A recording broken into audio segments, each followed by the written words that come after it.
السلام علیکم ورحمۃ اللہ وبرکاتہ ناظرین، آئیے آج ہم سورۃ جمعہ، یہ مدنیہ ہے، مدنی میں نازل ہوئی تھی سورت، آیات بارکہ 11 اور رکوع 2 ہے۔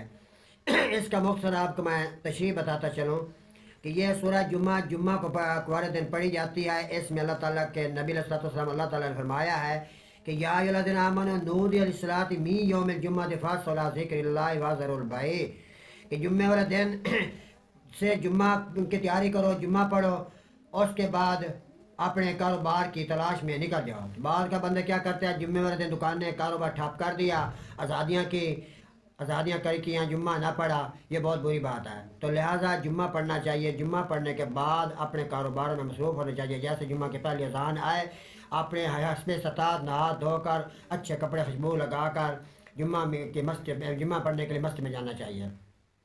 آئیے اس کی کچھ آیات بارکہ ترجمہ کرتے ہیں۔ بسم اللہ الرحمن الرحیم۔ شروع کرتا اللہ تعالیٰ کے نام سے جو بہت ہی مہربان نہایت رحم کرنے والا ہے۔ یسبح للہ ما فی السماوات وما فی الارض الملک القدوس العزیز الحکیم۔ اللہ کا پاک ہونا بیان کرتی ہے ہر وہ چیز جو آسمانوں میں ہے اور جو زمین میں ہے، جو بادشاہ ہے، بہت پاک ہے، سب غالب والا، کمال والا، حکمت والا ہے۔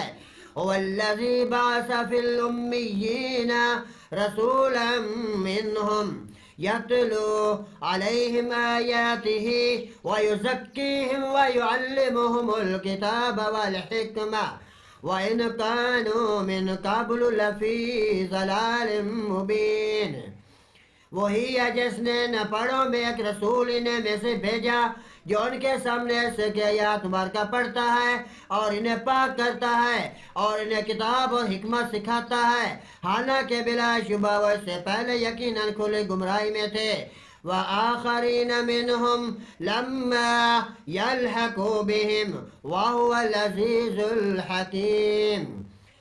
اور ان میں سے کچھ وہ لوگ بھی ہیں آپ کو بھیجا جو ابھی تک ان سے نہیں ملے، اور وہی سب غالب ہے، کمال والا، حکمت والا ہے۔ ذَلِكَ فَضْلُ اللَّهِ يُؤْتِيهِ مَن يَشَاءُ وَاللَّهُ ذُو الْفَضْلِ الْعَظِيمِ۔ یہ اللہ کا فضل ہے، وہ اسے جس کو دیتا ہے جسے چاہتا ہے، اور اللہ بہت فضل والا ہے۔ لوگوں کی مثالیں ہیں۔ صدق اللہ العظیم۔